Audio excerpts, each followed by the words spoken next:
Hello, everyone. This is Attorney Anne, and I am back with another video after a few days of not uploading. Sorry naman po.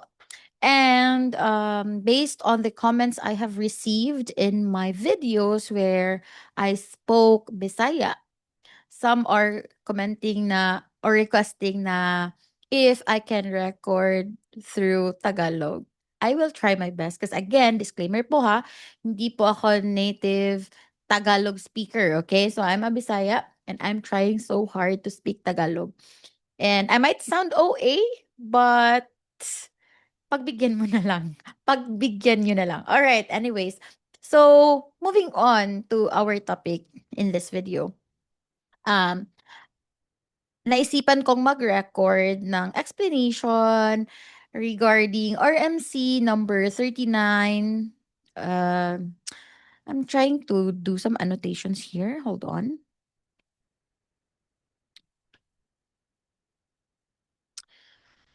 Hold on. Let me just go back to my Zoom and annotate. All right.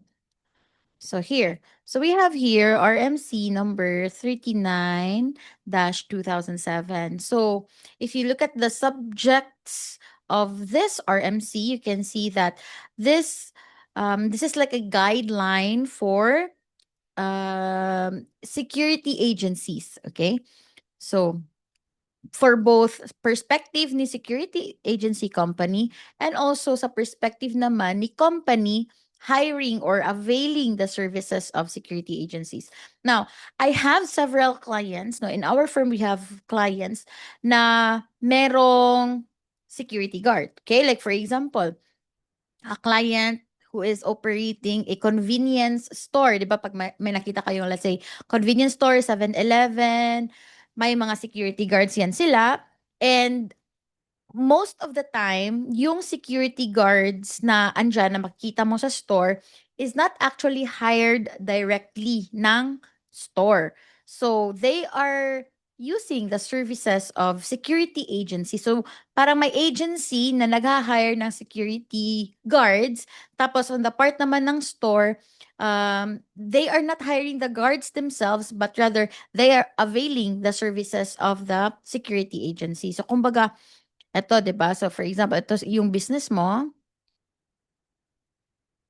okay? Hmm.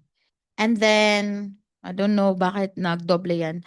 Anyway, then gusto niyo may guard, security guard. And then meron naman tayong security agency. Okay?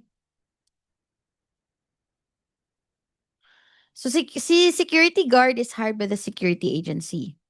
Ikaw naman sa business mo, since you want a security guard in your business, you will um enter into a contract with the security agency.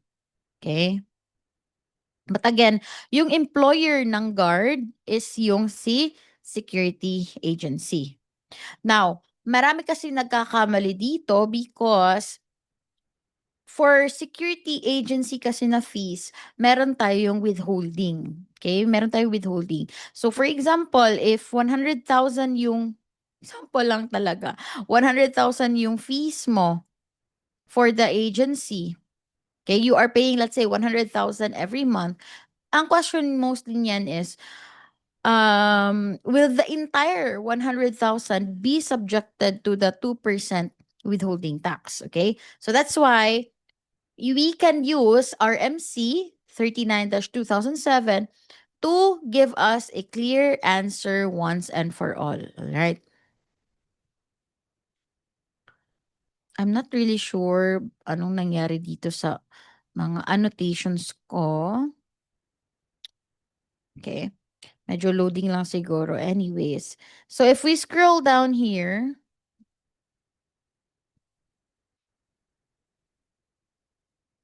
okay, doon na lang tayo sa income tax treatment of the payments made to the security agency. Okay.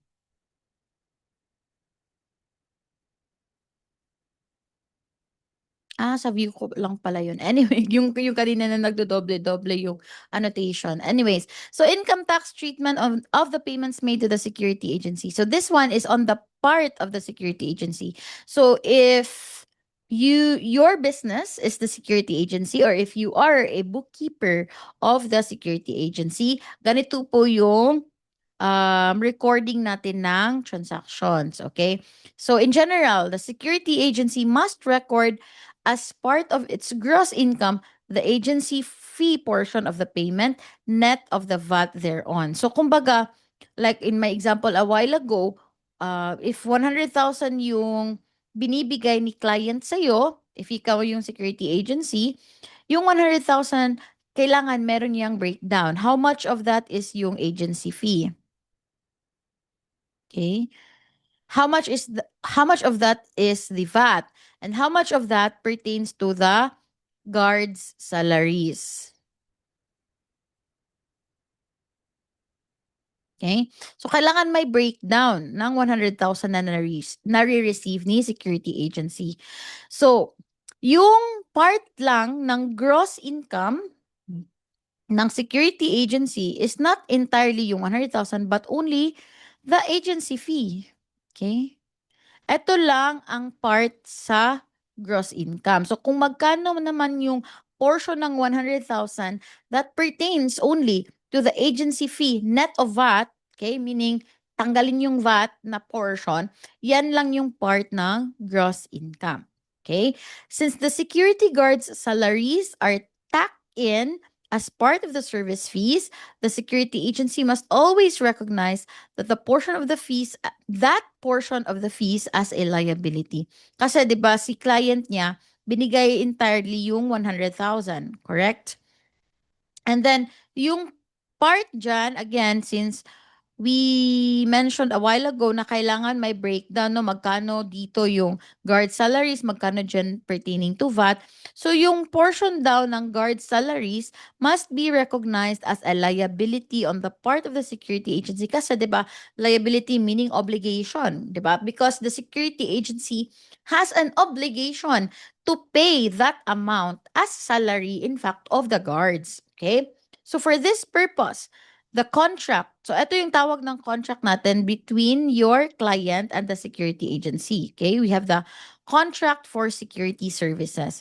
So for this purpose, the contract for security services entered into by and between the security agency and its client must provide for a breakdown of the amount of security services into two components. So sabi lang nila dito, 'di ba, two components, but mine says three because I want to emphasize that we should also separate the portion for the VAT. That's why 3 yung sa akin. But sabi lang ni RMC, dalawa daw. So, ang first daw na component is yung agency fee. And then yung second component is yung security guards salaries. But again, itong agency fee, kailangan tanggalin mo muna yung VAT. Okay? If the contract does not provide for a breakdown of the amount payable to the security agency, the entire amount representing the contract price will be taxed as income to the agency, which must form part of its gross receipts, whether actually or constructively received. So take note, for security agencies, take note of this because this one is very important. Itong part na to is very important. Because, di ba sabi ni RMC, yung gross income nyo lang daw, ang part lang ng gross income nyo is yung, eto lang, yung agency fee lang. Meaning to say, yung VAT, yung guard salaries, hindi yan kasama sa gross income mo. Okay? So meaning, hindi yung 100,000. Lower amount lang yung kailangan mong i-include for income tax purposes. I-include sa income mo. Now, it's a strict requirement na kailangan in the first place, yung sa contract nyo for security services, it must provide for the breakdown. Kasi, anong mangyayari pag walang breakdown? Anong mangyayari if sa contract nyo, no, the contract for security services, does not specify magkano yung breakdown sa agency fee, magkano din naman yung portion sa security guards salaries. So the effect is Kung walang breakdown sa contract nyo, the effect is that the entire 100,000 will now form part of your taxable income. And if all 100,000 will form part of your taxable income, then that means magiging mas higher yung tax liability mo, 'di ba? Mas malaki yung tax mo. Unlike kung yung agency fee lang na portion yung ide-declare as part of your income, then lower yung tax mo niyan.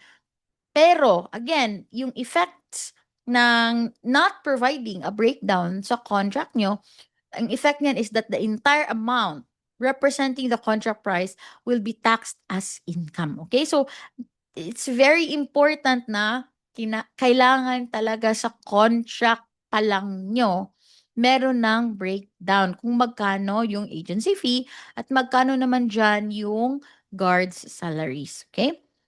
So we have here in the RMC itself, we have an illustration. Let me clear all my drawings first. So for illustrative purposes, assume that. So we have here the Vigilant Security Agency. Ito yung security agency natin. Was contracted by Tanzo Jewelry Shop. Diba yung mga jewelry shops, obviously, yung mga naka-display dyan ng mga jewelries is very, very expensive. So obviously, they need a security guard in their shop, jewelry, okay? Jewelry shop or jewelry store. So si Tanzo, they contracted the services of Vigilant Security Agency to provide security services in the store, okay? The contract price on a monthly basis is 18,000. So yung sa contract daw nilang nakalagay, babayaran daw ni Tanzo every month kay Vigilant Security Agency is 18,000. Broken down into the following, okay? So ito pala yung breakdown ng 18,000. A portion of that is 14,179.08,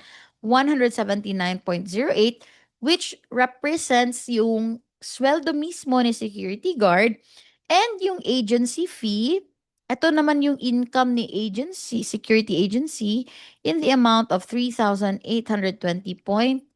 But this amount is inclusive of VAT pa. So again, you need to remove the VAT portion here. So in the books of the security agency, ito naman yung ating journal entry. Okay? Ito yung journal entry. Okay. So debit cash kasi eto 17,000. Bakit naging 17,000? Because as mentioned a while ago, kailangan may 2% withholding tax, okay? But the 2% withholding tax should not be based on the entire amount na 18,000, but rather it should be based on the amount of the agency fee net of VAT. Okay. So again, that's why kanina when I presented the breakdown, tatlong nilagay ko instead of 2. Okay. So dito na lang para sure. 18,000, okay, ito yung breakdown niya. Salary of the guard, 14,179.08. Tapos yung agency fee, net of VAT, hindi pa natin alam kasi 3,820. Kung wala tayong kodigo dito, just multiply 3,820.92, multiply it by 3 times 28. Okay. Ano yan? So get your calculators para sure din naman na you can also compute it yourself. So let's get, sana na yung calculator ko? Okay, calculator please. 3,000. Let me just move my face here. Okay, 3,820.92 times 3 over 28. This will give us 409. So this one is the VAT. 409.38428, 'di ba? So that translates to 409.38. Okay. So knowing that this is our VAT, no, yung 3,820.92, ang 409 dyan is the VAT. Therefore, yung agency fee income net of VAT is 3,000. So, 3,820.92 minus 409.38. So, 3,411.54. So, to check if correct yung computation natin, just add this one, 3,411.54 and plus 409.38. If ang total niyan is 3,820.92, then our computation is correct. Now, again, going back to the withholding tax, okay, expanded withholding tax, that is 2%, okay? But this 2% must be based on the 3,411, the agency fee net of VAT. Okay, can we try? Can we try to compute? Okay, so let's try to compute 3,411.54 then times 2%. This will give us the amount of 68.2308. So, just two decimal places lang. So, 68.23. So, this one is withheld. Okay? Ito yung withhold, wait.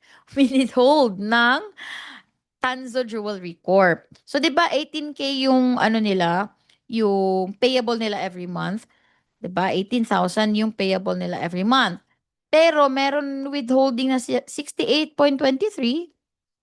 So yung babayaran lang ni Tanzo is the net of this amount. So i-deduct natin yung withholding. 18,000 minus 68.23 is 17,931.77. So, ito yung cash na binigay ni Tanzo. How about for the 68.23? Anong ibibigay niya sa security agency? Ang ibibigay naman ni Tanzo for this one is yung BIR Form 2307. So, pagkabigay ni Tanzo ng 17,931.77 kay Vigilant Security Agency, may kasama ring BIR 2307 reflecting the 68.23 withheld amount. All right.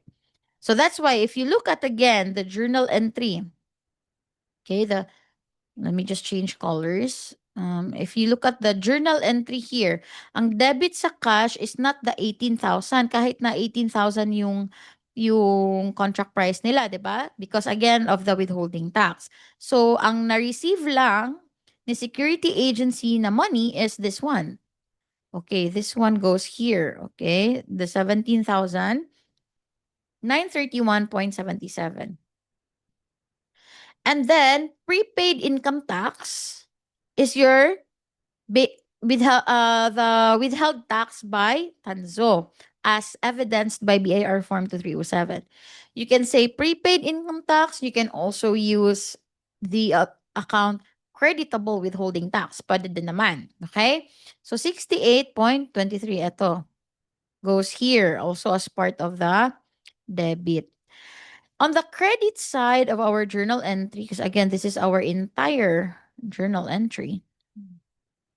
The service income of the security agency only pertains to the agency fee net of VAT. 'Di ba? Ito yung na-compute natin na agency fee net of VAT.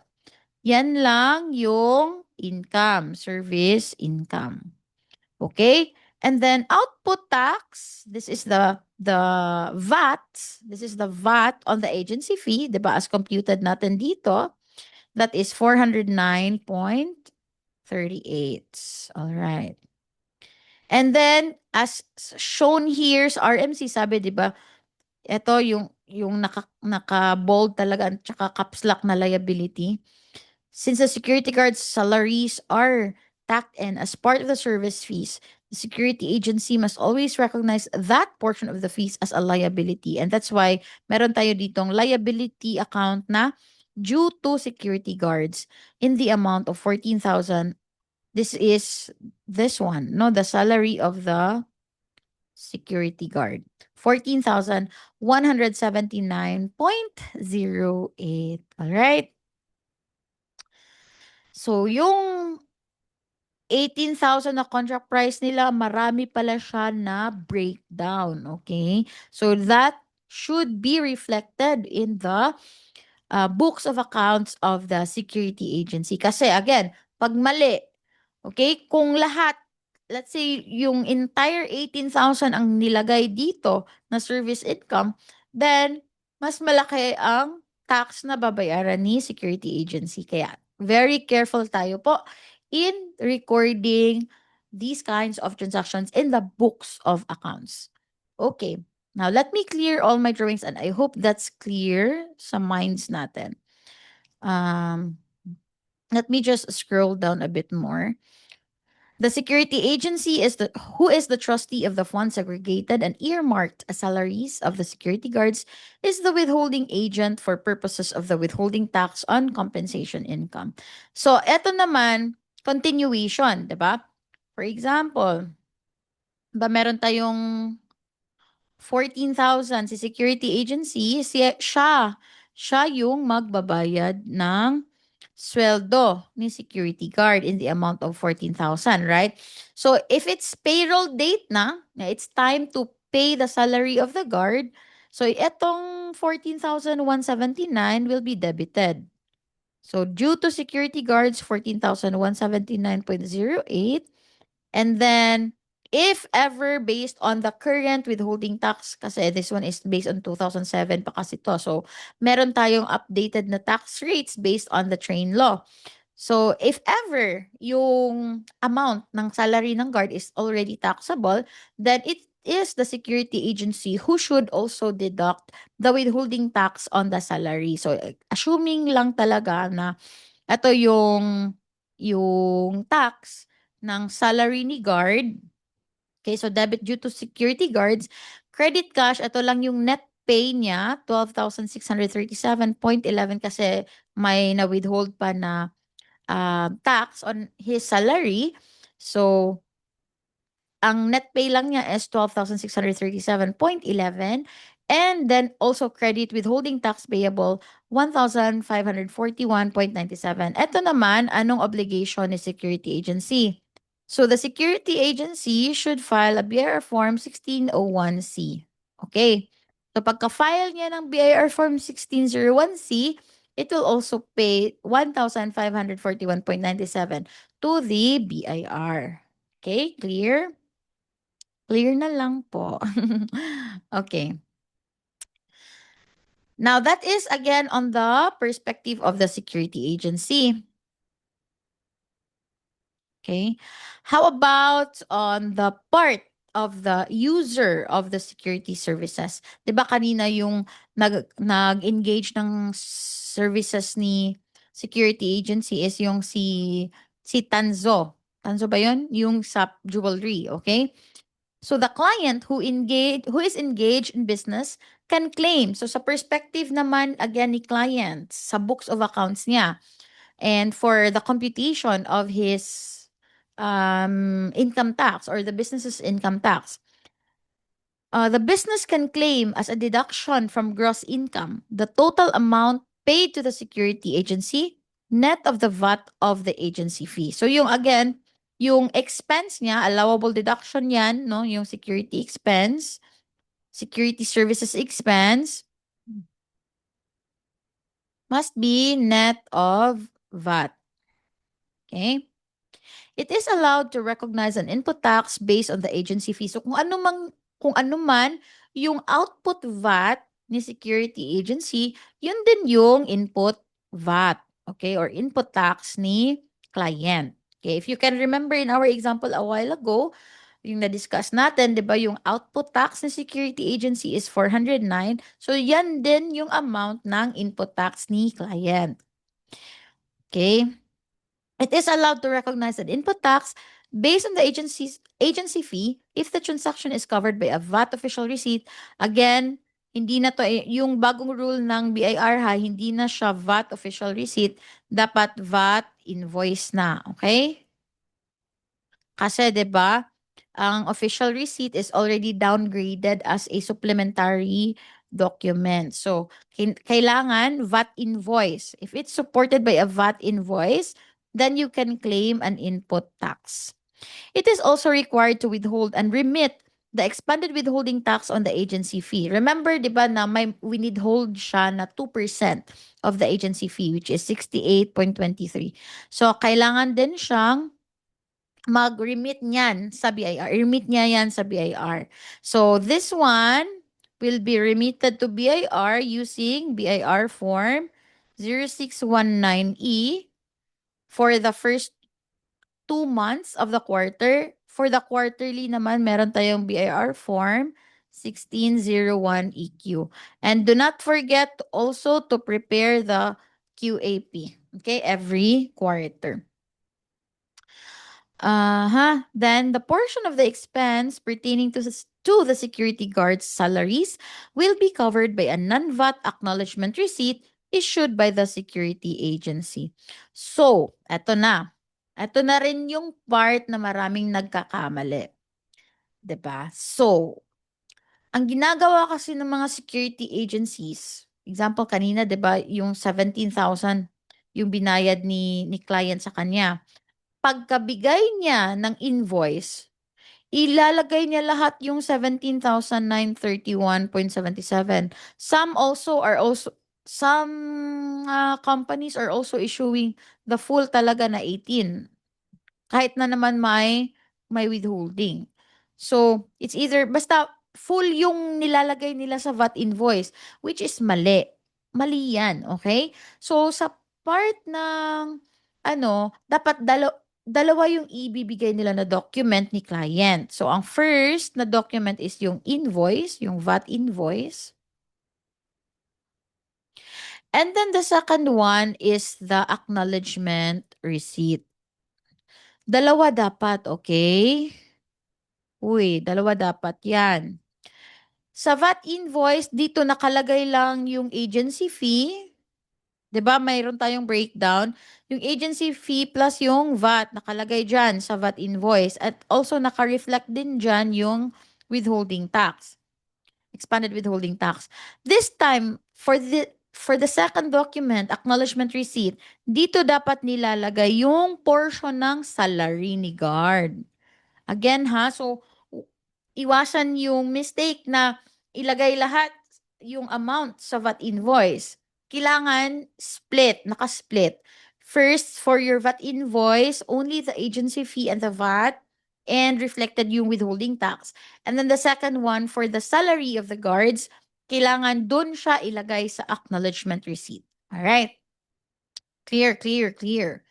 Okay, so when the expense security services is paid, the client must record the transaction as follows. So this is now the journal entry on the part of the client. Okay. So sa books ni client, ito yung journal entry niya. Journal entry. Okay, debit security services, agency fee.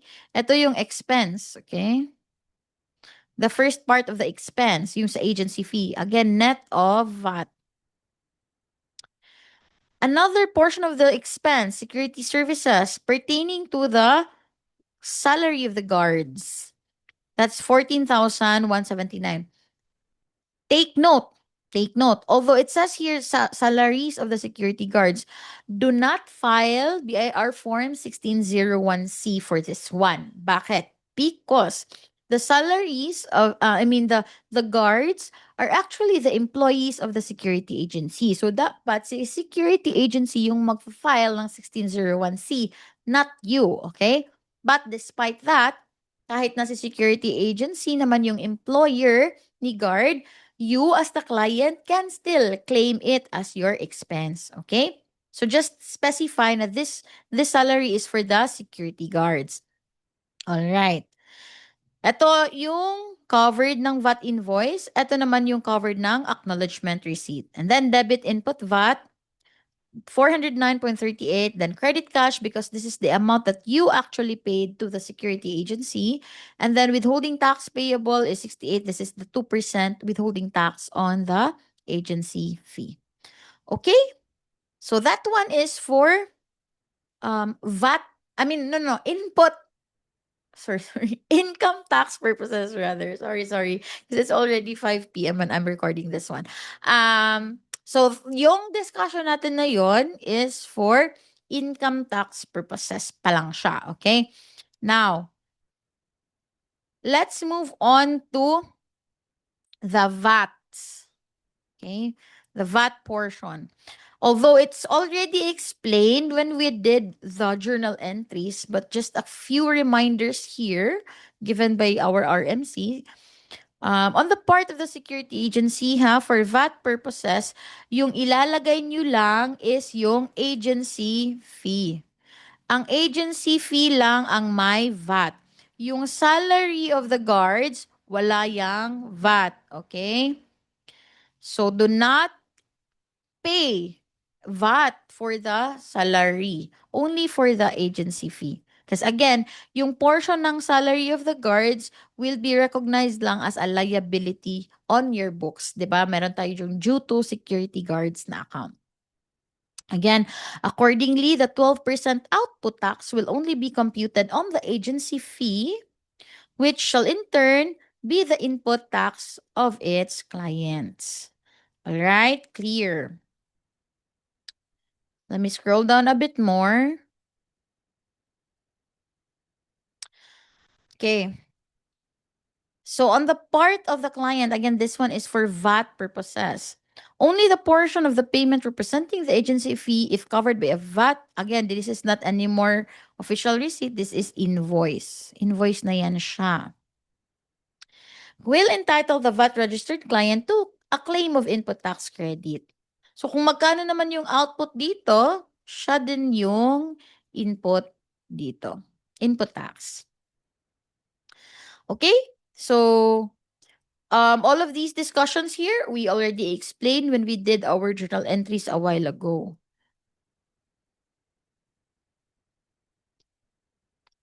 Okay, so for your withholding tax compliance as a general rule, okay, dito tayo sa may portion ng notarized